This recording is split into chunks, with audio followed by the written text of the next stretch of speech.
Solusi kita tahun ini mesti banyak baca parita ini nih, baca parita. Baca parita biasanya kan kita nih kalau baca parita, kalau kebaktian baru baca parita, betul apa enggak? Kebaktian Betul. baru baca parita ya.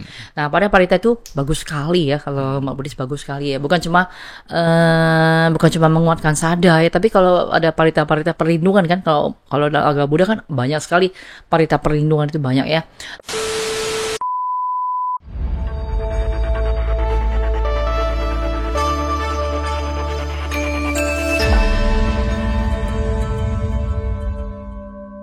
Salam dalam Dharma, Namo Sanghyang Adi Budaya, Namo Buddhaya. Nama budaya.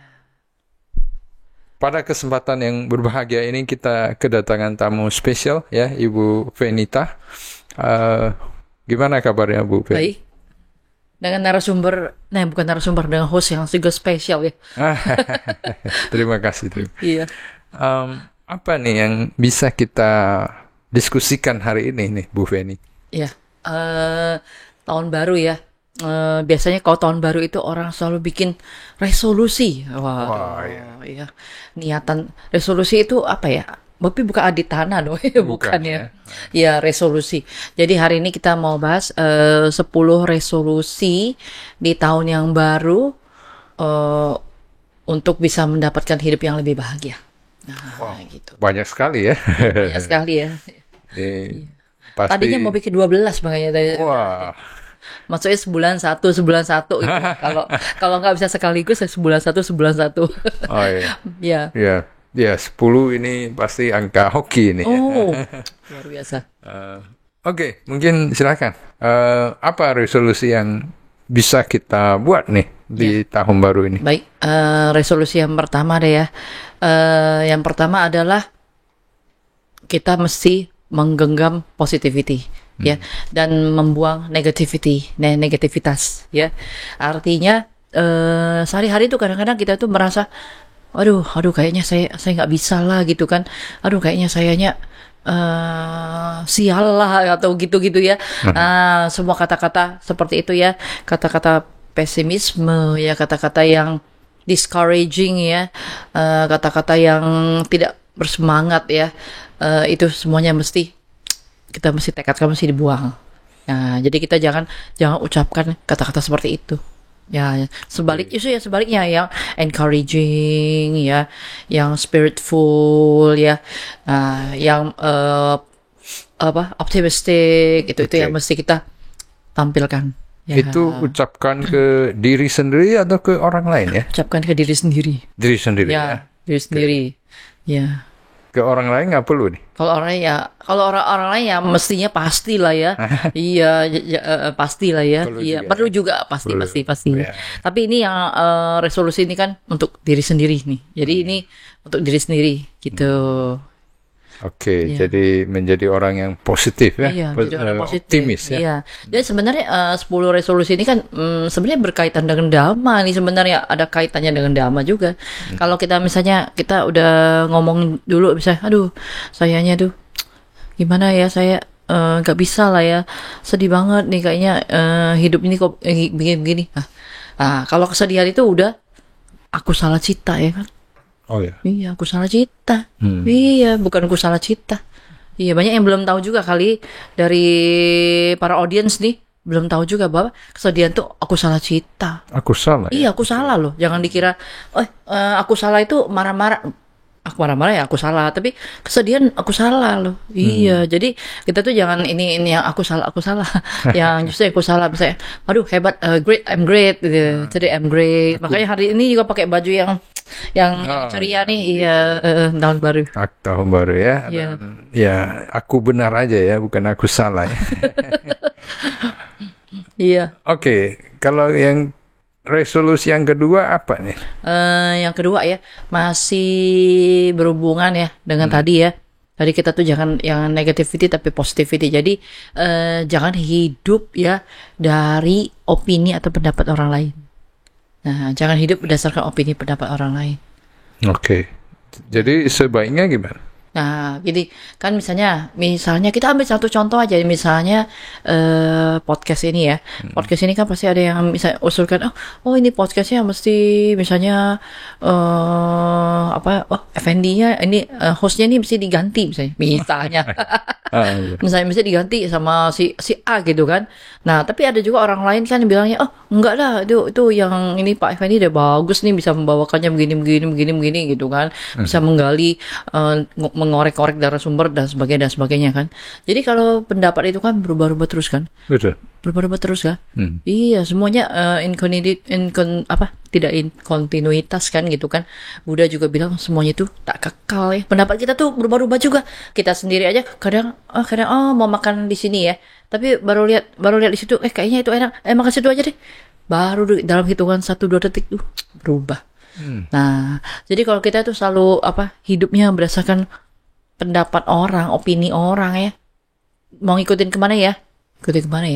Nah, kita ikutin aja yang selama ini udah bener. Bukannya nggak boleh dengar opini orang. Kalau ngikutin terus jadi nggak punya pendirian ya, Bu ya. Antara lain. Tapi kalau ngikutin jadi kitanya juga arahnya yang tadinya sudah arahnya ke tertentu, ngikutin ke kiri, ngikutin ke kanan, akhirnya jadinya nggak tercapai juga tujuannya. Iya. Bukan mencapai nibbana lagi ya, Bu ya. Mencapai apa tuh? Iya, jadinya kita nggak bisa hidup kita tuh ditentukan dengan opini orang, karena opini orang juga sebenarnya belum tentu benar. Oke. Iya, lagi-lagi tuh ada kaitan dengan dhamma. Iya. Ya, jadi mestinya seseorang itu mengikuti mengikuti sebenarnya yang jalan yang dia kebenaran. yakini, Iya, gitu ya. Betul. Oke. Jalan yang dia yakinin, ya jalan dhamma lah itu kan. Betul. Iya.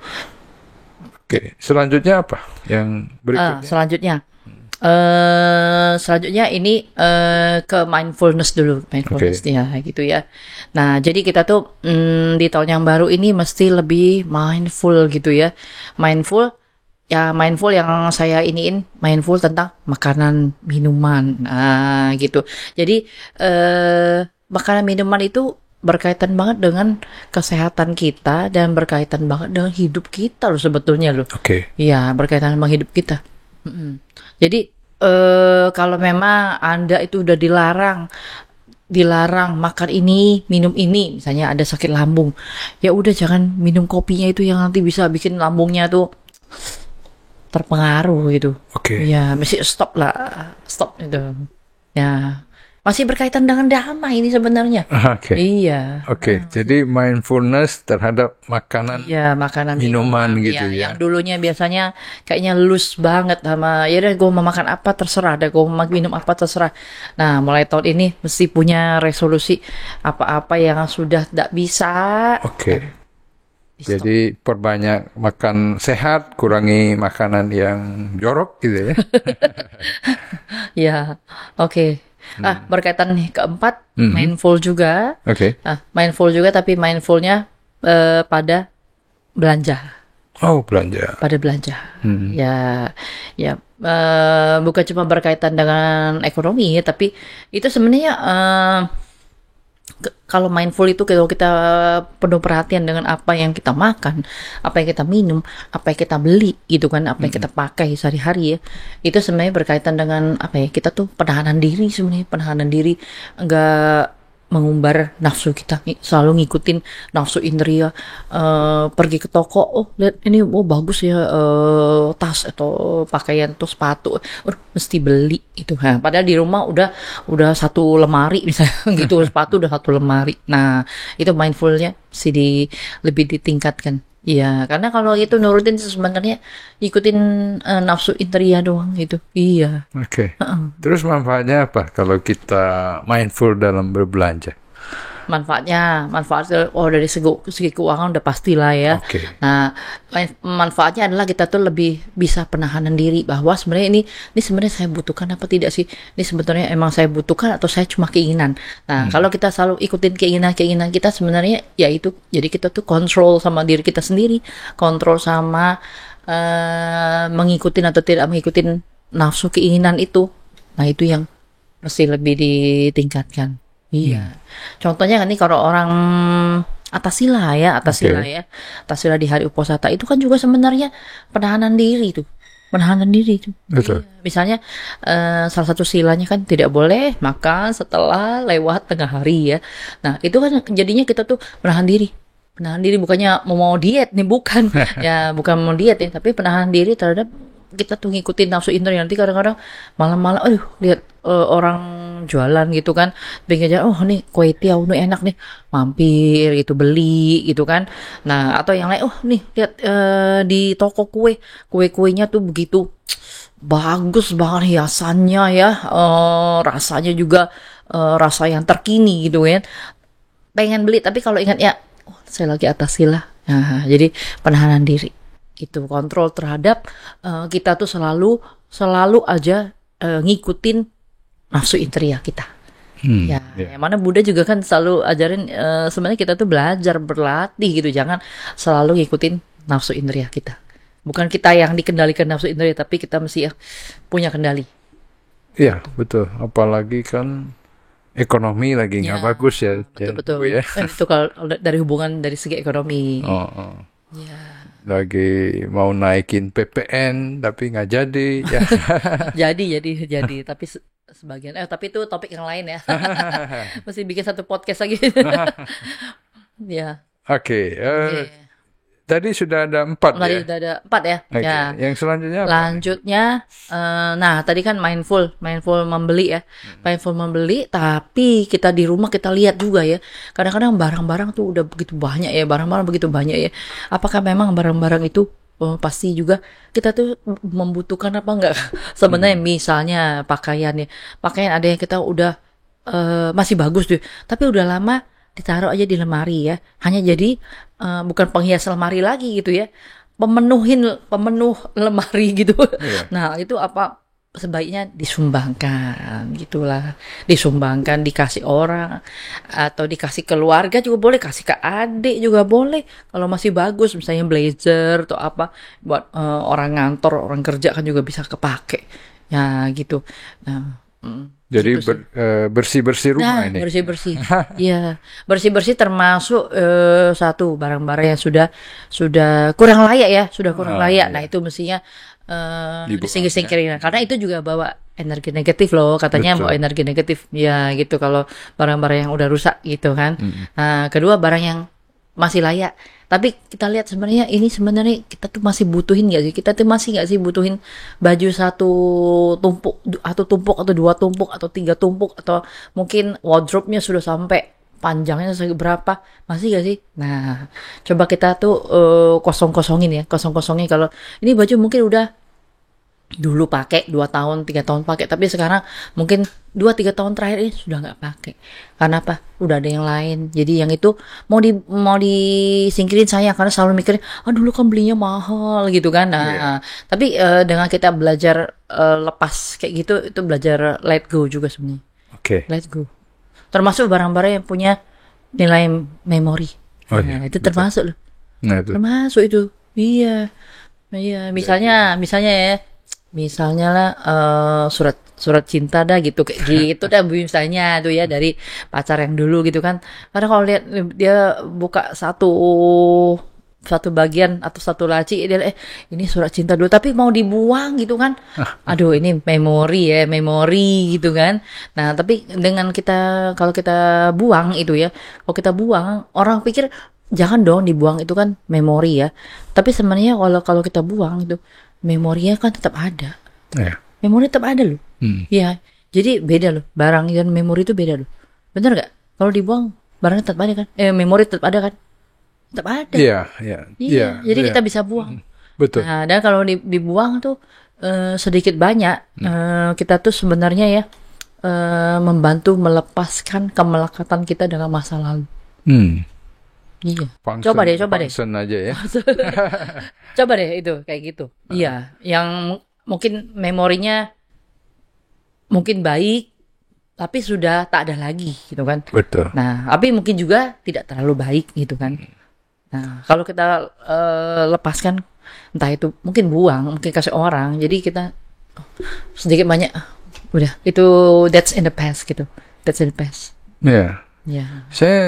Saya punya satu buku sih. Jadi ada seorang penulis Jepang, beliau bilang, ya kamu harus rapikan rumah.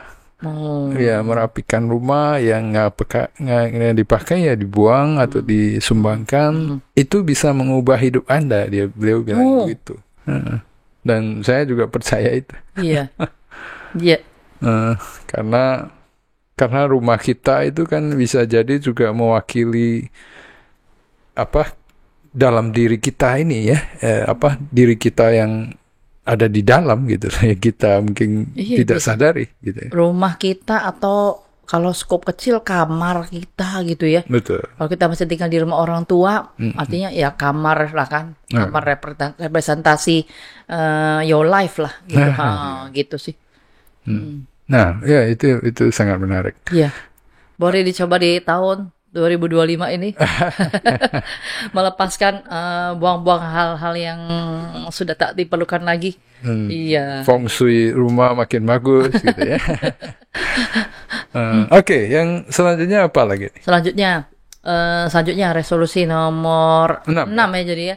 Nomor 6 jadi belajar maafkan kesalahan diri kita sendiri. Nah, itu yang jarang ya, orang tuh kadang tuh gini ya. Kalau namanya kesalahan tuh terlalu dilekati gitu ya. Jadi dan masyarakat kita juga gitu kadang-kadang gitu. Seakan-akan tuh nggak boleh salah loh, nggak boleh salah. Ya salah dalam artian bukan salah dalam sila. Kalau udah salah dalam sila ya itu mesti dikoreksi ya. Misalnya ya jangan salah dalam sila, misalnya mencuri apa ya enggak itu ya. Salah dalam artian gini ya. Misalnya orang kan nggak selalu bisa bicara depan umum. Nah, ada orang bicara depan umum gitu kan kurang bagus lah, mungkin ya kurang bagus, terpotong-potong gitu. Orang selalu ini salah gitu kan. Nah, orang selalu bilang langsung judge itu salah ya. Padahal sebenarnya itu kan learning process. Ada learning process ya. Ya, saya cerita, saya juga ada pernah bikin satu kesalahan dalam suatu Zoom malah ya. Jadi kan mesti waktu itu buka dengan Wandana ya. Tapi saya salah gitu. salah malah waktu itu ngeblank karena sebelum buka Zoom memang karena saya yang moderatornya banyak yang harus di tackle sebelum di prepare sebelum buka Zoom. Jadi waktu pas buka Zoom ngeblank jadi ngomong, akhirnya yang keluar bukannya Wandana tapi malah Tisarana yang ngomong.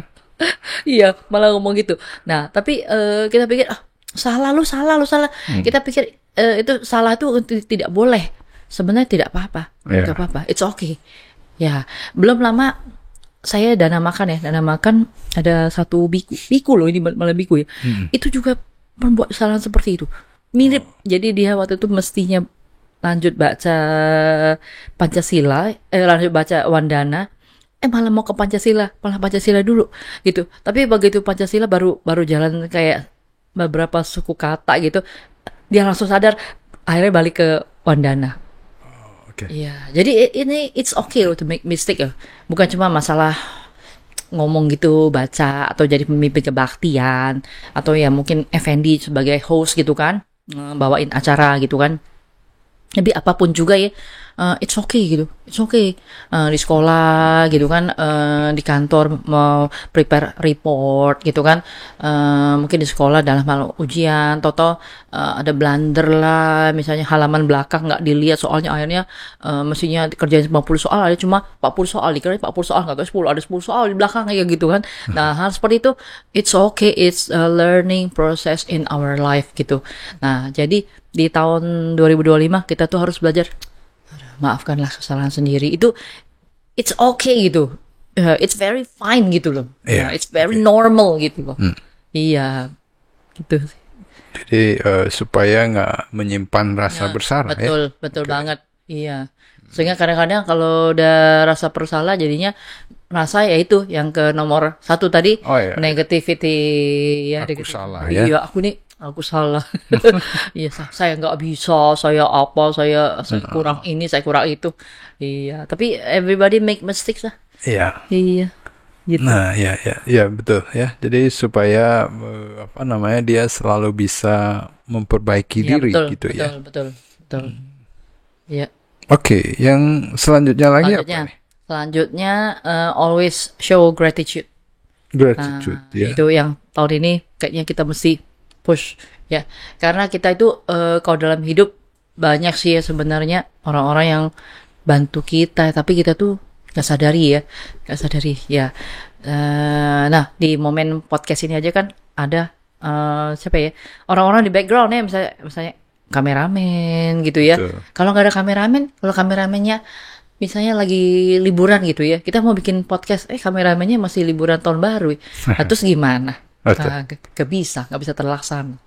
Bisa terlaksana. Ya, tapi kita kadang lupa mesti show gratitude to many elements in our life kan. Termasuk ya guru, ya bukan cuma guru, asisten guru, ya orang-orang yang cleaning service gitu kan.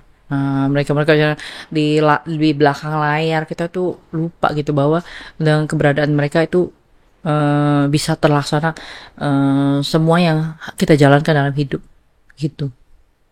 Ya. Oke. Nah, dalam Buddhis juga itu ada koneksi. Jadi karena kita kan podcastnya Buddhis, saya selalu relate-nya ke Buddhis ya. Jadi ada kondisi kalau orang bisa ada kondisi ya. Kondisi terjadi karena ada kondisi yang lain loh. Iya. Ada kondisi-kondisi yang lain mengkondisikan satu kondisi. Iya. Kalau nggak ada kondisi yang lain, karena nggak ada kondisi-kondisi, nggak bisa mengkondisikan satu kondisi. Contohnya apa nih? Contohnya tadi saya bilang, misalnya kita podcast ini ya, ini kan banyak elemen. Misalnya gini, kita ada mic ya. Kalau hari ini nggak ada listrik itu kan kondisi. Oh, ya. Kalau nggak ada listrik, nggak bisa podcast ya. Ya lampunya juga mati, ini suaranya juga tidak terdengar.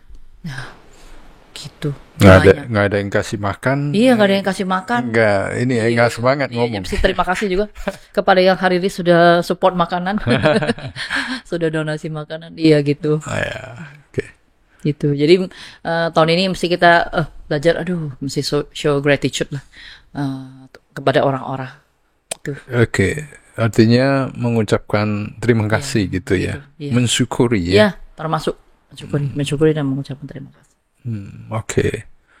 Berikutnya apa lagi? Ya, kalau nggak salah nomor 8 ya sekarang Ini ya. nomor 7. 7 ya? Nomor 7, ya. Terus nomor 8 dan 9 ini Buddhis banget. Oke. Ya, nomor 8 itu, nah ini ya mungkin berkaitan, saya belum lama ini di WA group ngomong-ngomong tuh parita. Jadi saya mesti remind semua audiens ya. Nah, resolusi kita tahun ini mesti banyak baca parita ini nih, baca parita. Biasanya kan kita nih kalau baca parita, kalau kebaktian baru baca parita, betul apa enggak? Kebaktian baru baca parita ya. Nah, pada parita itu bagus sekali ya, kalau Mak Buddhis bagus sekali ya. Bukan cuma menguatkan sadar ya, tapi kalau ada parita perlindungan kan, kalau dalam agama Buddha kan banyak sekali parita perlindungan itu banyak ya. Nah, kalau kita sering baca itu bagus sekali melindungi diri kita. Gitu. Nah, sekarang kita resolusinya jangan cuma baca parita waktu kebaktian ya. Bacalah parita tuh setiap hari. Nah, setiap hari sebelum tidur. Kalau saya punya kebiasaan gitu ya, sebelum tidur, bangun tidur gitu. Nah, bacanya singkat aja. Misalnya Wandana sama Tisarana gitu kan. Gitu. Atau ya misalnya Buddha Nusati singkat, Dhamma Nusati singkat, Sangha Nusati singkat. Gitu. Ya, jadi selalu kita tuh sadar kita juga sebagai meningkat diingatkan, ajaran Buddha, inilah sifat-sifat agung Buddha gitu, selalu begitu. Nah, jadi bisa dibayangin ya, kalau misalnya kita ke wihara ya 1 minggu sekali ya, kalau dalam setahun 52 kali baca parita. Nah, kalau misalnya kita tiap hari baca parita sebelum tidur dan bangun tidur 2 kali 365, udah berapa kali? Iya, 700 lebih ya. Lebih. Nah, luar biasa kan? Iya, jadi biar kehidupan berikutnya juga moga-moga nih, kalau ini walaupun nggak di lingkungan Buddhis lahirnya, nanti kalau dengar orang baca parita, kayaknya saya seperti pernah ya, berjumpa dengan mendengar ini ya, gitu. Iya, selalu diingatkan. Tapi kalau di kehidupan ini sendiri gimana? Maksudnya kalau Bu Fen baca parita sama nggak baca itu bedanya apa? Kalau sudah terbiasa baca, pasti kalau nggak baca ada sesuatu yang kurang. Gitu, iya. Iya. Tapi kalau Barita itu memang benar, kalau mengerti artinya itu pasti bisa apa ya? Dapat feel-nya banget. Feel, Ya, ya. contohnya misalnya Buddha Nusanti. Buddha Nusanti itu kan itu isinya tentang sifat-sifat agung Buddha ya. Kalau mengerti banget, kalau saya baca bisa sampai merinding. Iya. Tapi kalau kita nggak terlalu ngerti, jadi biasa aja. Nah, tapi nggak apa-apa, take it easy lah bagi yang belum ini, nggak apa-apa. Yang penting kita tuh mau baca. Yang penting mau baca dulu. Iya. Karena baca Parita Apakah bagus.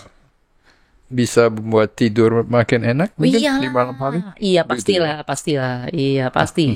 Misalnya Parita Karania Metta Sutta itu atau Metta Chanting ya, iya kan. Kan Bro Effendi juga kan dari latar belakang meditasi ini kan, Oh iya, Metta Bawana. betul. Ya kan pasti kan kalau baca itu kan pasti nyenyak, nggak ada mimpi yang buruk. Iya, iya, Parita perlindungan kan, iya, Betul. pasti, iya. Oke, Gitu. yang selanjutnya lagi Nah, apa? selanjutnya, Resolusi. tadi saya udah nyinggung dikit ya bawana. Nah, itu mesti resolusinya tahun ini ya, audiens sekalian ya, mesti meditasi itu jangan lupa. Nah, ya, kalau kita umat Buddha itu kan karena itu khasnya Buddhis ya. Kalau di agama Betul. lain kan nggak ada ajaran meditasi enggak ya. Tapi karena ini udah ajaran guru agung kita tahun ini masih bertekad lah gitu, bertekad sehari-hari meditasi gitu kan, atau ya jika ada karma baik ya pergi retreat gitu ya, mesti lebih ke arah sana. Ya, kalau enggak kita umat Buddha apa bedanya dengan umat lain? Misalkan itu kan khasnya kita. Betul. Nah, kita karena banyak juga gunanya banyak sekali ya. Ya, Bro sendiri sudah tahu lah. Iya, gitu. Tapi Bu Venita sering ikut meditasi ya, atau Sering. sering retreat juga ya? Sering ya. Tiap tahun ikut retreat? Atau 1 gimana? sampai 2 kali. Oh, oke. Ya, ya. Berapa hari itu? Yang waktu itu terakhir 10 hari. Wow, Heeh, 10 wah, hari. luar biasa. Ya. Besar. Ya, jadi sebaiknya orang meditasi berapa banyak ini dalam 1 tahun ini? Oh, dalam 1 tahun ya. Hmm. Kalau bisa setiap hari meditasi ya bagus banget. Misalnya Setiap hari, sebelum tidur gitu.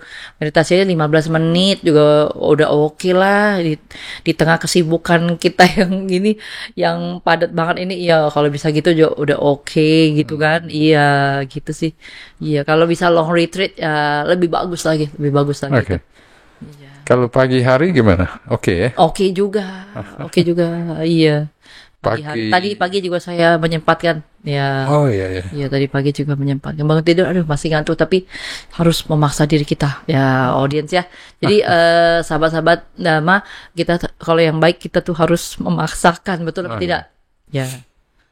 Ya, memang berbagai penelitian para pakar ini Iya. memang ngomong meditasi itu sangat bagus sih. Iya. Cuman ya tinggal dijalankan Iya, tinggal aja. dijalankan ya, tinggal dijalankan ya. Dan juga mungkin pilih metode yang sesuai ya Ya, dengan pribadi masing-masing Iya, mungkin betul, ya. betul. Bagi yang mungkin sukanya meta bawana ya meta bawana, bagi yang Betul. suka anapanasati. Ya, bagi yang suka objek Buddha Nusati itu boleh ya. Betul. Atau bagi yang bisa ngerti kasina juga boleh ya. Nggak apa-apa, nggak jadi masalah. Ya, baik. Oke, kalau nggak salah kita sampai pada Yang resolusi terakhir ya. terakhir. Nah, Oke. jadi yang terakhir adalah jangan menunda. Ya.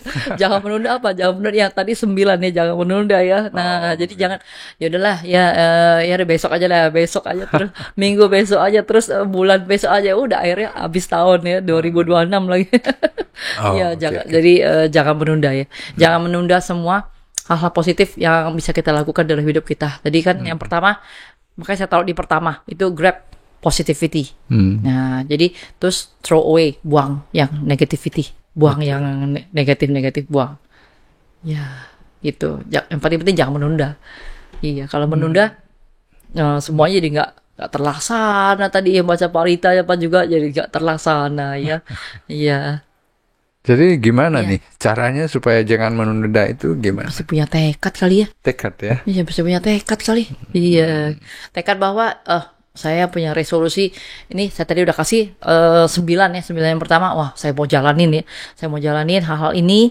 Nah jadi yang ke-10, jangan tunda. Oke, jadi harus semangat ya. Ya harus semangat. Ya. Nah, oke, jadi berarti kan resolusinya mungkin nggak cuma mencakup hal-hal terkait ajaran Dharma ya, atau semuanya ajaran Dharma itu? Itu berkaitan sebenarnya semuanya Semua dengan ajaran Dhamma. berkaitan. Iya berkaitan. Iya, misal tadi yang membuang-buang barang kan sebenarnya itu belajar mengikis kemelekatan kita itu tuh. Iya, kita tuh kan selalu melekat barang yang misalnya ini udah lama nggak dipakai aja, aduh sayang ya, udah nggak dipakai, ditaruh aja, sayang ya gitu. Melekat itu sebetulnya. Iya. Oke, jadi berarti semua ini juga relevan ya, meskipun judulnya bukan hal-hal Buddhis ya. Iya. Ya. Nah, mungkin kita udah bahas cukup banyak ya. Mungkin sedikit Bu Fenita bisa berikan closing statement ya untuk sesi kita hari ini. Closing statement. Oke. Baik. Sahabat-sahabat Dhamma dan juga Bro Effendi selaku host ya.